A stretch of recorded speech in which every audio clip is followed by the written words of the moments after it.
আসসালামু আলাইকুম বন্ধুরা, কেমন আছো তোমরা? আমি আরেকটি সৃজনশীল প্রশ্ন নিয়ে এলাম তোমাদের জন্য।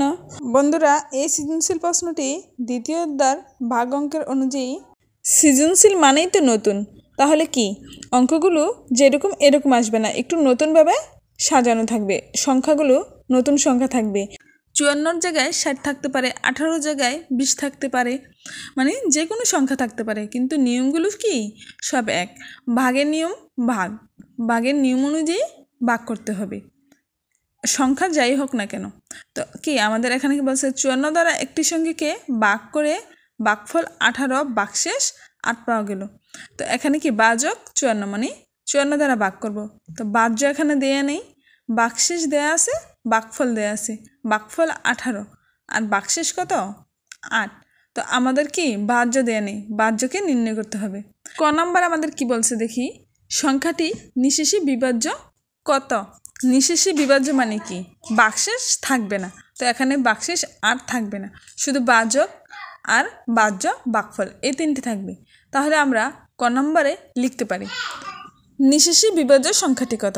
তাহলে নিঃশেষে বিভাজ্য সূত্রটি লিখব। তো নিঃশেষে বিভাজ্য সূত্র বাহ্য সমান সমান ভাজক গুণ ভাগফল। তো আমরা সূত্রটি লিখে ফেলি, তোমরা সবাইটি মুখস্থ করে নিবে। বাহ্য সমান সমান ভাজক গুণ ভাগফল, এটা কি নিঃশেষে বিভাজ্য সূত্র। আর নিঃশেষে বিভাজ্য না হলে অন্য আরেকটি সূত্র ব্যবহার করতে হয়। এই অঙ্কের মধ্যে ওইটিও প্রয়োগ করতে হবে।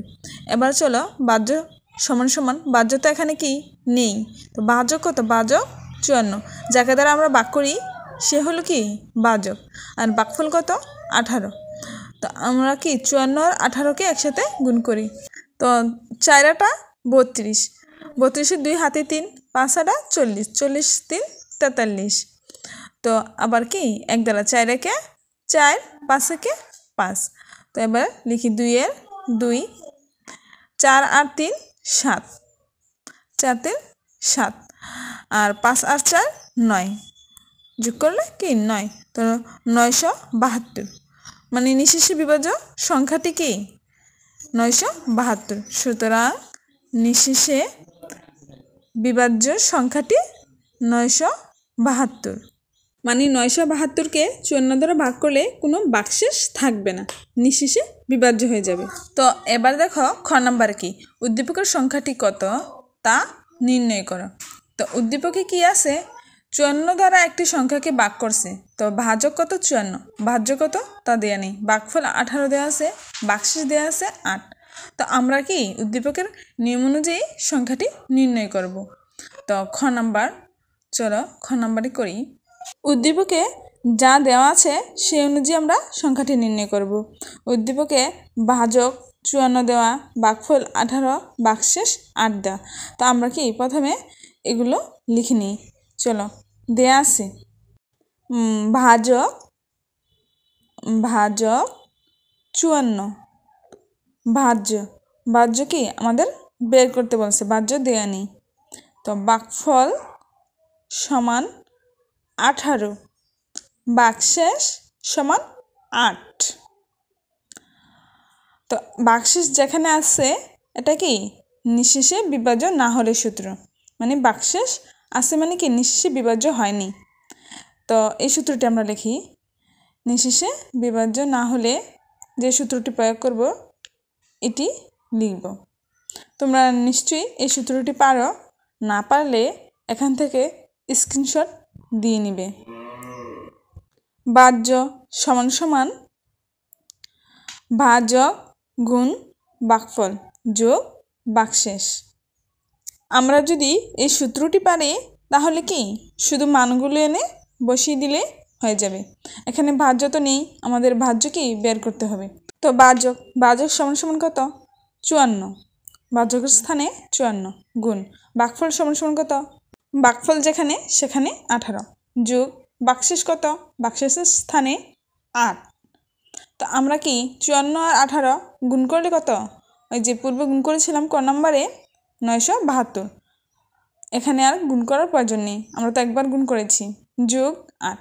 তো তো 972-এর সাথে 8 যোগ করে দিলে কত হয় দেখো, 8 2 10, 10 শূন্য হাতে 1, তো 7 আর 1 8, তো 9 আর 9 980। তোমরা অনেকেই ভিডিওটি দেখো কিন্তু একটি লাইকও করো না বা সাবস্ক্রাইবও করো না, তবে মনে করিয়ে দিলাম ইচ্ছে হলে একটি লাইক দিয়ে সাবস্ক্রাইব করে যাবে। তো আমরা কি সংখ্যাটি নির্ণয় করলাম, উদ্দীপকের সংখ্যাটি 980 980। তো আমরা কি গ নম্বরে দেখি বাকশেষ 20 হলে সংখ্যাটি কত হতো।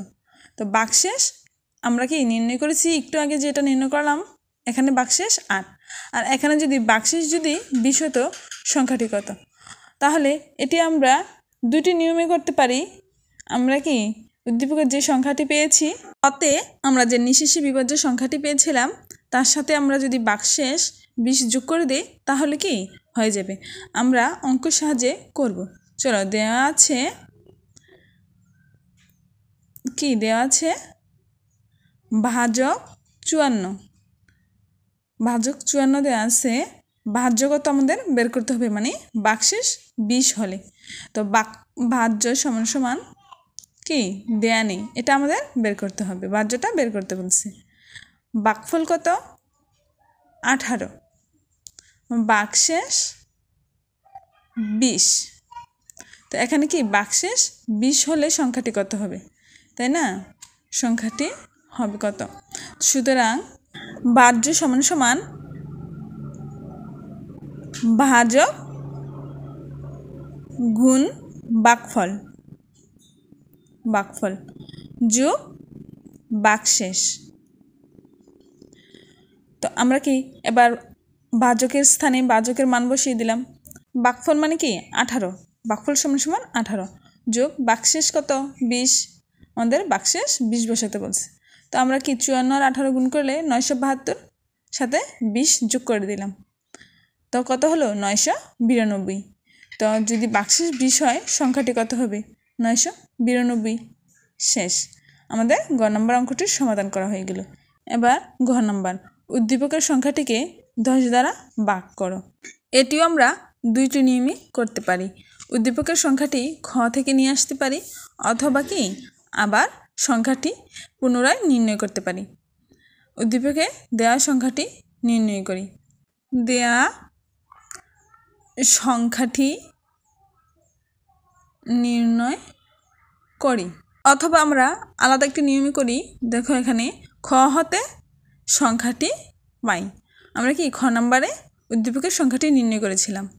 কত সংখ্যাটি ছিল 980, 72 না 980।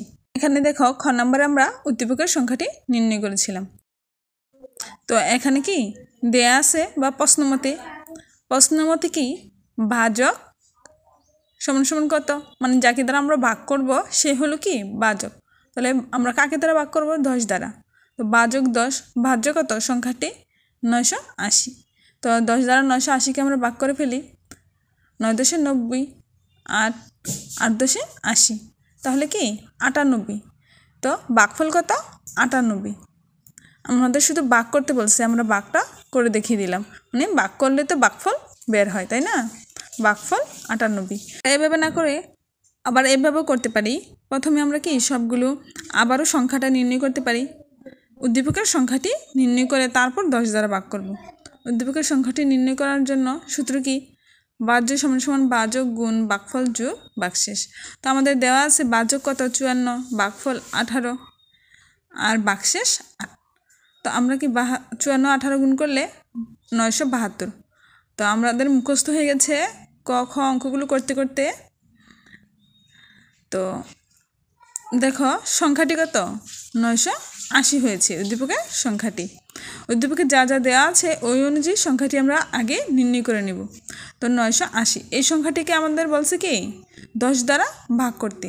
আমরা দেখো এভাবে ভাগ করে নেই, 0 0 মানে 98কে 98। তো আবার আমরা কি এভাবে না করে সাইডে মানে কি এভাবে ভাগ করলেও পারি, 9 9 10 90, 8 8 10 80, মানে ভাগফল কত হবে 98। বন্ধুরা, আমার ভিডিওটি কেমন হয়েছে অবশ্যই কমেন্টে জানাবে।